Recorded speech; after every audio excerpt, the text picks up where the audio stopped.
There's a quiet battle unfolding in the financial markets right now. It is not loud like the stock market during earnings season. It does not flash across television screens every hour. Yet, beneath the surface of global finance, two ancient metals are once again telling a story about fear, opportunity, value, and the shifting psychology of investors across the world: gold and silver. For centuries, they have stood side by side, sometimes moving together, sometimes drifting apart, sometimes racing in opposite directions, as though each metal is whispering a different message about the future. And today, that message has become especially important, because when you compare gold and silver, you are not just comparing prices, you are comparing sentiment, you are comparing safety versus growth, you are comparing tradition versus industrial transformation, and most importantly, you are looking at a relationship that often signals what could happen next. Right now, gold is trading near $5,000 per ounce. Silver is hovering around $78 to $79 per ounce. When you divide those two numbers, you get a figure that seasoned investors watch closely. It is roughly 63 to 64 ounces of silver to equal 1 ounce of gold. Pause for a moment and think about that. 63 pieces of silver for 1 piece of gold. That number is known as the gold to silver ratio. It may sound technical, perhaps even boring at first glance, but it has a powerful history. It has flashed warnings. It has signaled opportunities, and it has often shifted dramatically before major moves in the metals market. Let us step back and understand what this ratio truly represents.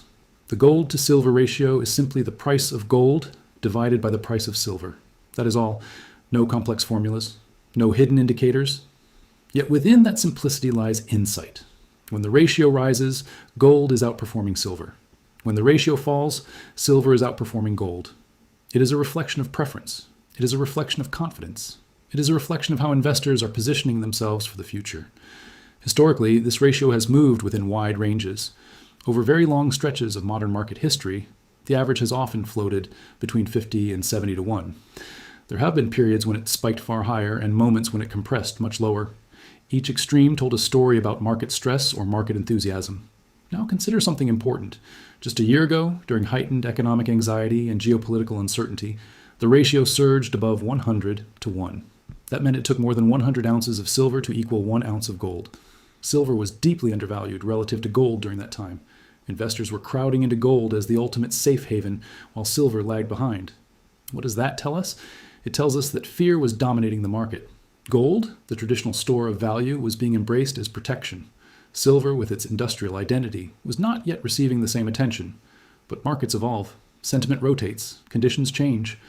Since those extreme readings, silver has staged a remarkable rally. The ratio has compressed from above 100 to around 63 or 64 today. That is not a minor shift. That is a dramatic realignment of value between the two metals. So here's the question that should immediately come to mind. Is this compression the beginning of a much larger move, or is it simply a temporary adjustment before another shift? Let us examine what could be happening beneath the surface. Gold's rise toward $5,000 has been driven by powerful forces. Central banks have continued accumulating gold reserves. Investors have sought protection against currency volatility, inflation concerns, and geopolitical risks. In times of uncertainty, gold carries psychological weight. It has no counterparty risk. It has no corporate earnings to disappoint. It has survived empires. Silver, however, carries a dual personality. It is a precious metal, yes. It serves as a store of value. It attracts investors during inflationary cycles.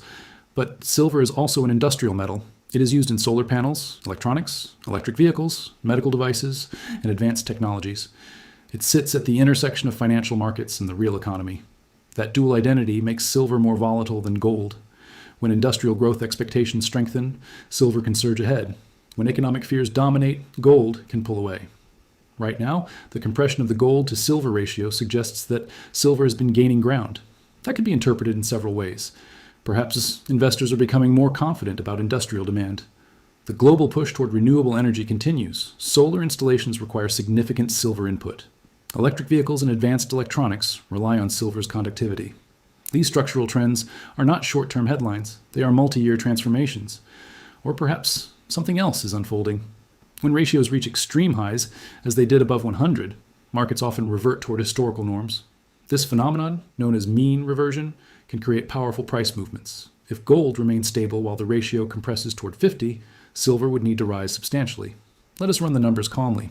If gold remains near $5,000 and the ratio falls to 50, silver would approach $100 per ounce. That would represent a significant increase from current levels. Now imagine gold climbs even higher, perhaps to $5,500 or $6,000, while the ratio continues compressing. The upside for silver could become even more dramatic. Is that guaranteed? Absolutely not. Markets are not obligated to obey historical averages. Ratios can remain stretched longer than investors expect, but the direction of travel matters, and the direction recently has favored silver. Let us consider an alternative scenario. Suppose global economic stress intensifies. Suppose risk assets weaken. Suppose central banks tighten liquidity unexpectedly. In that environment, investors may rush back into gold as the primary defensive asset. The ratio could expand once again. It might rise towards 70, 80, or even higher. In such a case, silver could still rise in absolute terms, but it would underperform gold. The compression we have witnessed could pause or reverse. This is where emotional discipline becomes critical. Investors often become enthusiastic when silver outperforms. They begin to imagine explosive rallies. Social media becomes filled with bold price targets. Yet markets rarely move in straight lines. They breathe, they pause, they correct. What does the current ratio of 63 to 64 truly suggest? It suggests that silver is no longer deeply undervalued relative to gold as it was at 100 to 1. But it also suggests that silver is not yet historically expensive. It sits near the long-term average zone. That means we are in a transitional space. And transitional spaces are fascinating. They are moments when markets decide their next narrative. Is the world moving towards sustained industrial expansion and commodity strength? Or are we heading toward defensive positioning and monetary caution? Take a moment to reflect on investor psychology. When fear dominates, gold shines brightest. When optimism grows and economic expansion strengthens, silver often runs faster. The recent compression may indicate that investors are beginning to lean toward growth and structural demand themes. The renewable energy transition is accelerating. Technological adoption is expanding. Governments continue investing in infrastructure and electrification. Silver stands at the center of those trends. At the same time, gold remains supported by geopolitical tension and central bank accumulation. That creates a unique dynamic. Both metals have reasons to rise. So perhaps the most realistic scenario is not a simple choice between gold and silver, but a rotation. There may be periods when silver surges ahead, compressing the ratio further. Then gold may reassert leadership during moments of uncertainty. These cycles can unfold over months or years. If the ratio were to decline toward 50 or even 45, that would historically signal significant silver outperformance. Some traders use such thresholds as systematic signals. They accumulate silver when the ratio is extremely high. They rotate toward gold when it becomes extremely low. But these strategies require patience and discipline. They require understanding that ratios are relative measures, not direct price forecasts. Let us explore the emotional dimension of this relationship. Imagine holding gold while silver begins to rally aggressively. You watch silver outperform week after week. Doubt creeps in. Should you switch? Are you missing an opportunity? Now imagine the reverse. You hold silver during a period of economic stress. Gold pulls away as investors seek safety. Headlines emphasize gold's strength. Silver lags. Frustration builds. The gold to silver ratio captures that emotional tug of war. It quantifies it.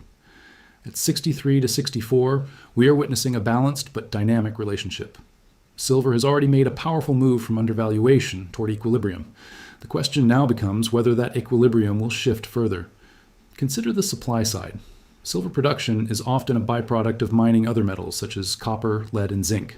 That means silver supply does not always respond quickly to rising prices.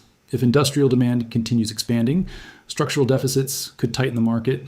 Gold supply, while limited, is more directly influenced by gold-specific mining operations and central bank reserves. These structural differences matter. They can amplify silver's volatility during strong demand cycles. Now, let us address a deeper question. What does the ratio reveal about risk appetite?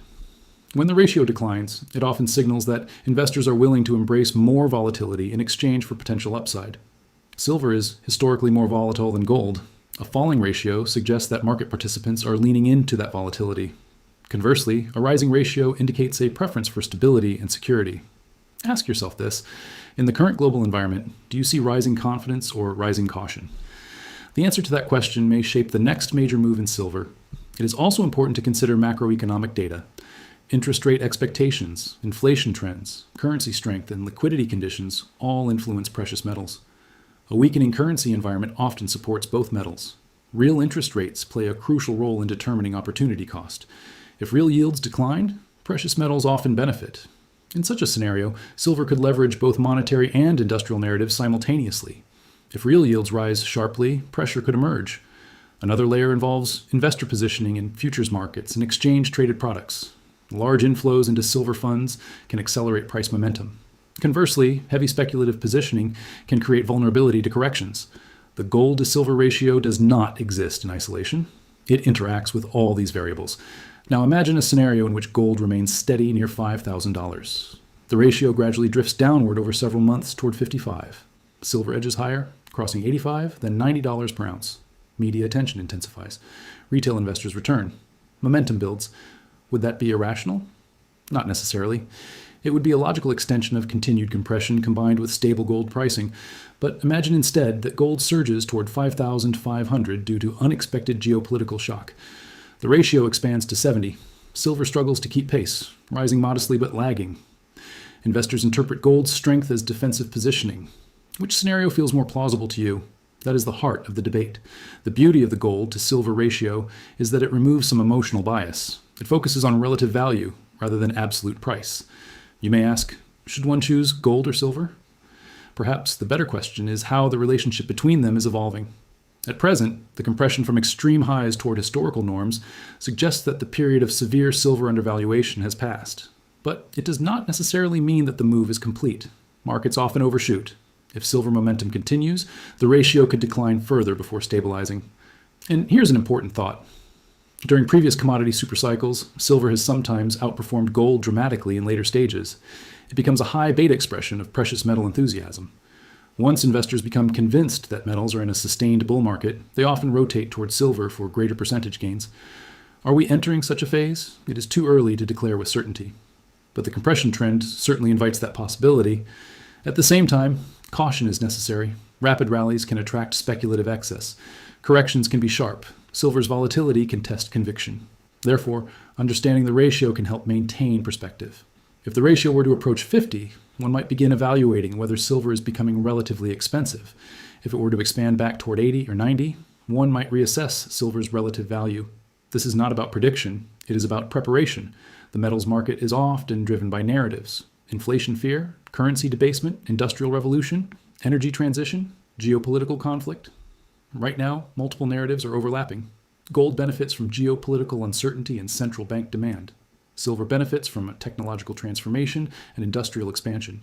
When both narratives align, silver can accelerate. When uncertainty overshadows growth optimism, gold may dominate. Let us pause and consider the emotional weight of $5,000 gold. That number alone carries psychological power. It signals that global investors are seeking protection. It reflects years of monetary expansion and macro shifts.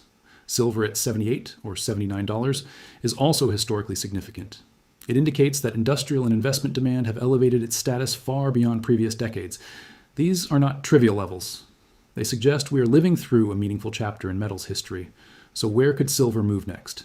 If the ratio continues compressing gradually toward 55 or 50, silver could challenge $90 to $100 per ounce, assuming gold remains relatively stable or trends modestly higher. If economic data strengthens and commodity demand accelerates, silver could outperform even more aggressively. However, if financial conditions tighten or risk aversion surges, silver may consolidate, while gold captures defensive flows. Ultimately, the ratio serves as a compass. It does not dictate the exact destination, but it indicates direction. At 63 to 64, the compass points toward a balanced yet evolving environment. The dramatic undervaluation phase has passed. The next move will depend on whether silver's industrial narrative continues gaining strength.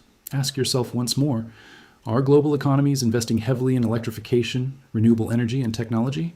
Are central banks maintaining supportive policies? Are investors seeking assets outside traditional financial instruments?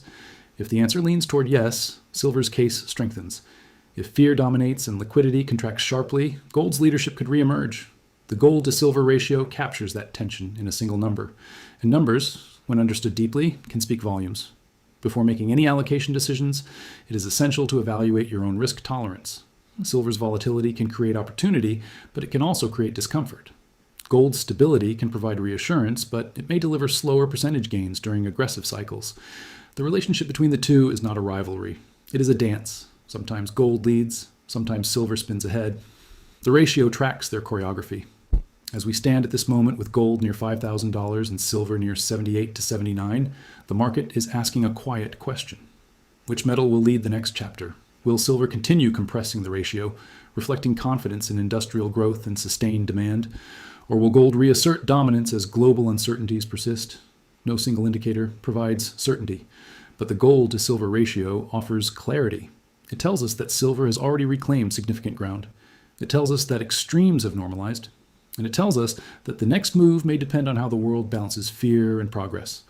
Watch the ratio, watch the momentum, watch the macro environment. Because sometimes the most profound signals are not the loudest. They are the relationships beneath the surface. If you found this deep analysis valuable and thought-provoking, make sure to like this video and share it with others who are interested in understanding precious metals at a deeper level. Subscribe to the channel for more comprehensive market insights. And turn on notifications so that you never miss an important update. Leave a comment below and tell me your view. Do you believe silver will outperform gold in the months ahead, or will gold maintain its leadership? Your perspective matters, and I look forward to reading your thoughts.